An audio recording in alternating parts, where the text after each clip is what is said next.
Do you want to talk about your 6 months ago. Do you want to talk about your feelings? If you sign a lease, you're going to sign the motherfucker and you're going to bring distributors in and start buying equipment.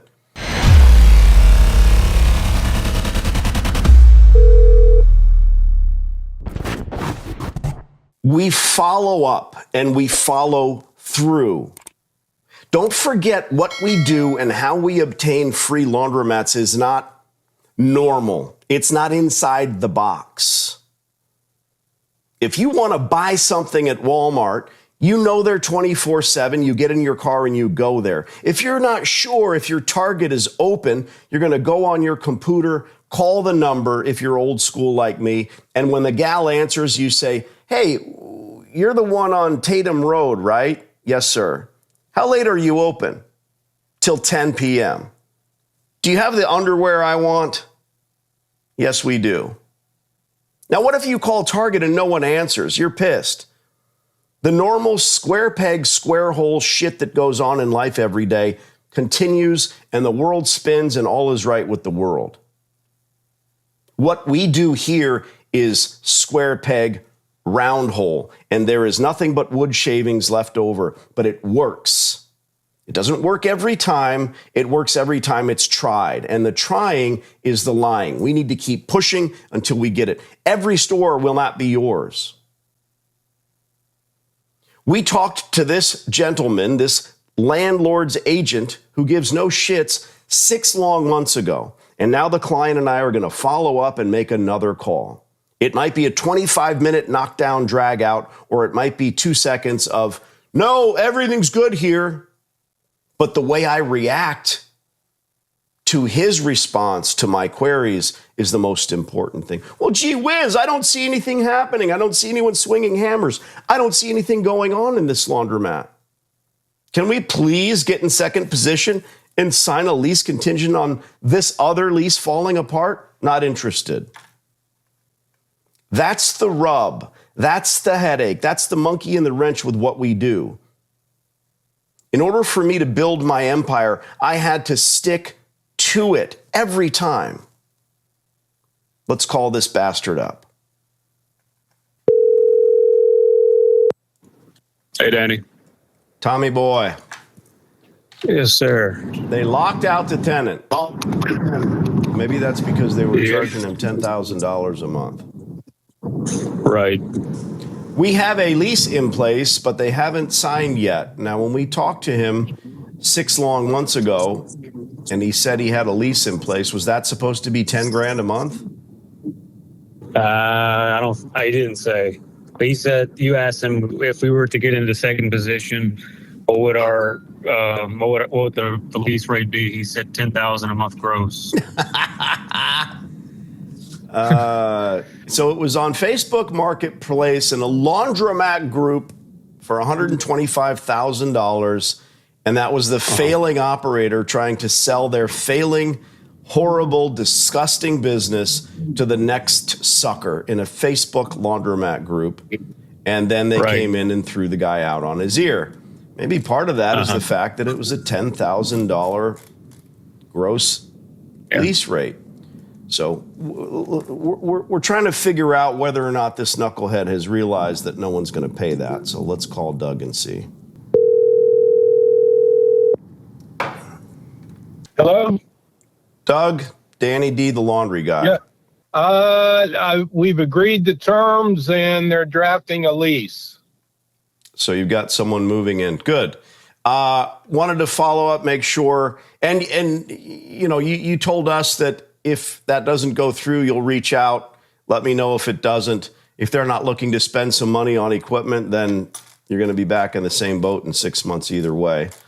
I hope that they understand the business. As I, have 36 locations, I'm looking to this for me is not a feather in the cap. It's more like a jewel in the crown. My new stores are always my best stores because I pay more attention to them. At the end of the day, I hope they do well, and I hope it's not 10 grand a month. Let us know if it falls apart. Okay, will do. And I hung up. So he has a lease in place again, I guess? Not again. Those are the same suckers that he was said he had on the hook last time when we spoke to him. 6 months ago. They're drafting the lease. Okay. Do you want to talk about what he your? said 6 months Do ago. you want to talk about your feelings? No, it just doesn't make any sense. Sure it does. This guy didn't make any fucking sense. Sure it does. I was like, 6 months to draft a lease. Sure it makes sense. Okay. If you sign a lease, you're going to sign the motherfucker and you're going to bring distributors in and start buying equipment. These other people might have found the place on a Facebook marketplace listing and been excited about buying it, maybe even gave the previous guy money for it. You don't know. I don't know. I don't ask those questions. It's no one's business.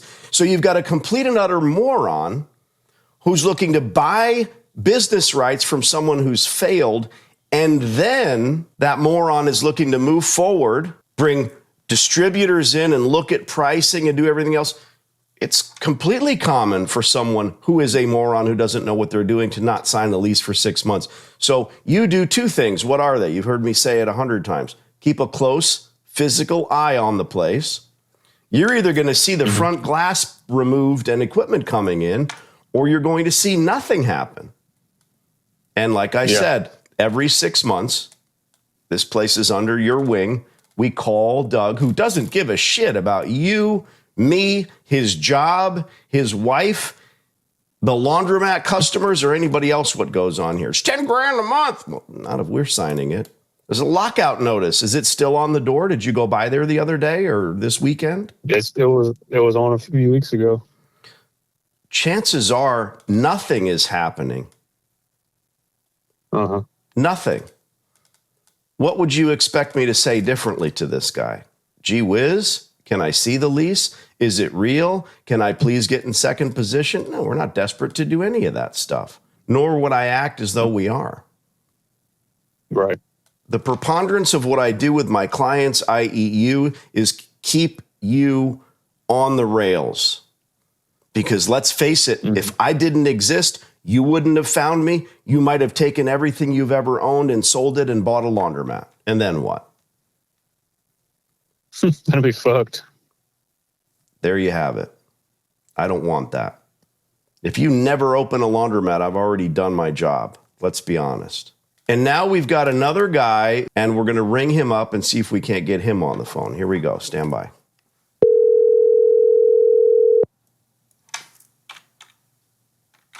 Your call has been forwarded to voicemail. The person you're trying to reach is not available. At the tone, please record your message. When you have finished recording, you may hang up. This is Danny D'Angelo. I'm calling on some commercial space. We are looking to lease from you. I've left you a couple of messages. Let's start the year right. Call me back.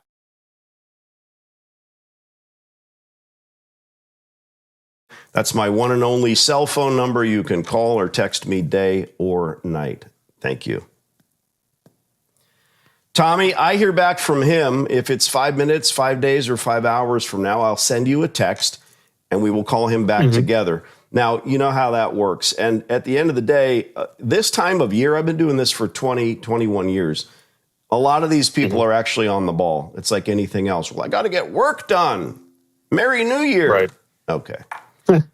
Keep after it. Find me some more stores. Put a pin in that last one for 6 months from now, and we'll see what's going on. And remind me next time, because I don't remember all this stuff. Hey, we talked to him 6 months ago and 6 months prior, and all he says is, we're drafting a lease. They're probably not doing shit.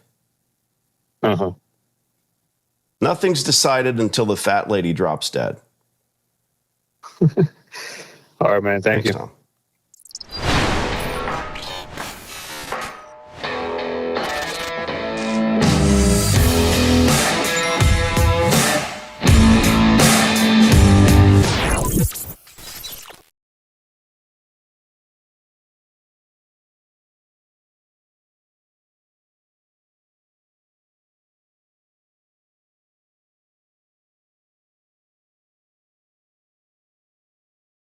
I'm pretty sure this hot water heater's got a few more good years left in it.